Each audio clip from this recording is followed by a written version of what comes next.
Salut les fermiers, bienvenue sur Cocotte TV. Aujourd'hui, je vous présente un écran qui est parfait au pixel près. Ce que dit Razer, il s'agit du Razer Raptor 27, donc écran qui propose une dalle IPS capable de monter jusqu'à 144 Hz avec une compatibilité FreeSync, mais aussi une compatibilité G-Sync validée par Nvidia. On a aussi une dalle IPS en QHD de 27 pouces QHD, c'est-à-dire 2560 par 1440 pixels. Pour le reste des caractéristiques, on a un temps de réponse de 1 milliseconde de gris à gris et on a aussi un taux de contraste de 1000 pour 1. Donc écran qui se veut haut de gamme puisque affiché à 799 € et actuellement à 699 € en promo sur le site de Razer. Donc du coup, on va voir ce que vaut cet écran ultra haut de gamme par rapport à la concurrence au niveau du placement tarifaire. Mais vous allez le voir, pas que par rapport au tarif. Alors pour une fois, pour la présentation de cet écran, on va commencer par l'arrière parce que justement, on va pouvoir vous montrer un petit peu comment ça se passe au niveau du câble management. Donc au départ, bien sûr, on a la dalle ici qui va être tout recouvert de tissu, donc très très bien fini avec le logo qui ressort ici en chromé, les trois serpents de Razer avec aussi le bouton de navigation dans l'OSD. Et en dessous, on a des petites bandes ici pour pouvoir servir justement de support pour pouvoir régler l'écran dans sa hauteur. Et comme vous le voyez, tout se fait d'une seule main. Donc le câble management, on va avoir des petites plaques en métal ici. On va pouvoir enlever.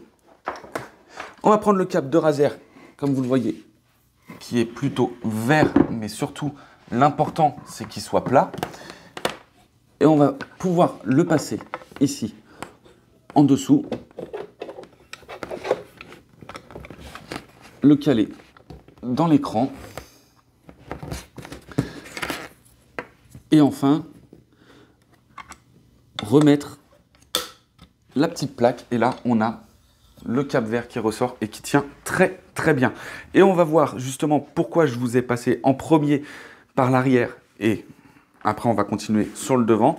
C'est que Razer a extrêmement simplifié la façon de brancher les câbles.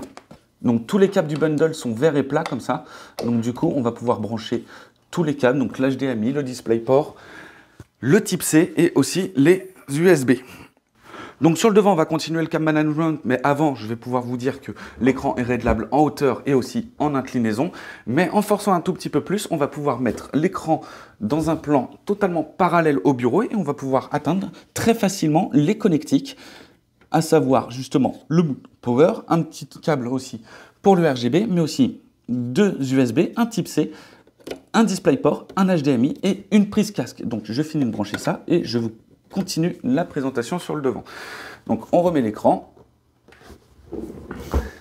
Et là, vous voyez en dessous, il n'y a plus aucun câble qui est visible.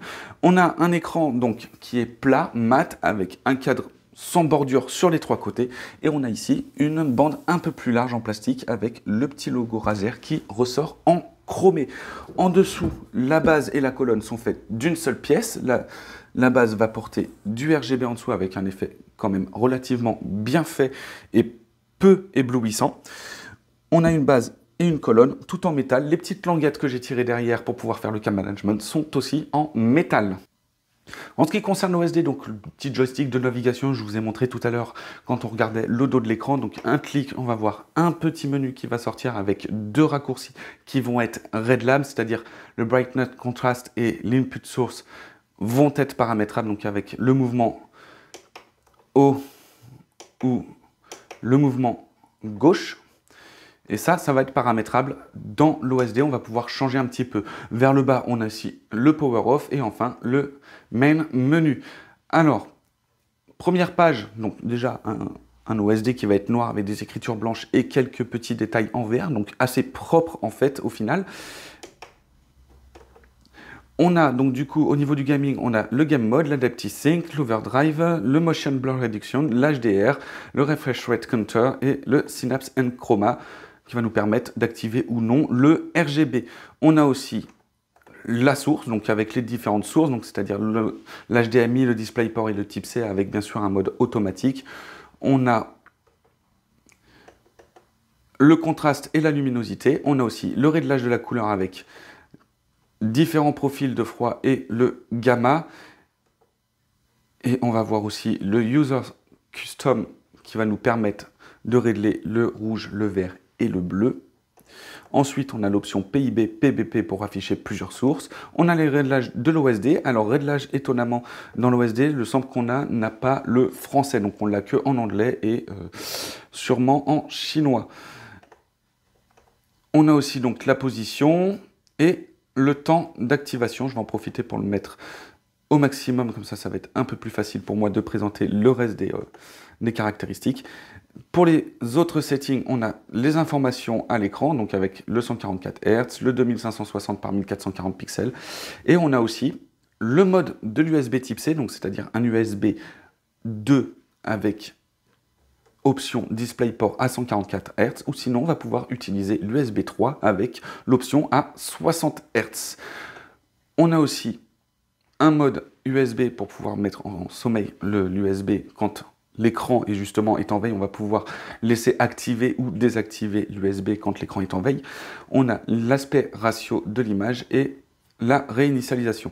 Enfin, on va pouvoir personnaliser, donc du coup, comme je vous ai dit tout au début, avec les deux directions qui vont donner droit à des raccourcis. Avec ces raccourcis, on va pouvoir utiliser le contraste et la luminosité, le power off, le game mode, l'HDMI, le DisplayPort et le type C. Donc on va pouvoir switcher assez rapidement via différentes sources. Donc OSD qui reste quand même peu complet par rapport à la concurrence.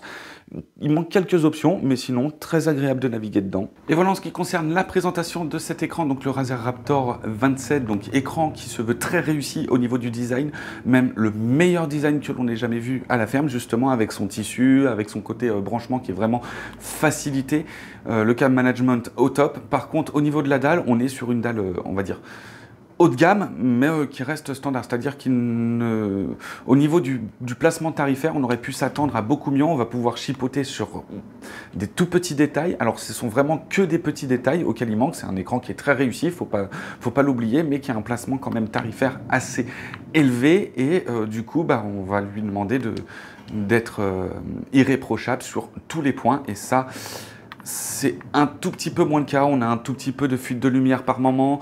On a aussi un calibrage d'usine, qui est quand même excellent, mais qui peut se faire doubler aussi par d'autres de la concurrence qui sont beaucoup moins chers. Ceci dit, on le rappelle encore une fois, le design est vraiment excellent.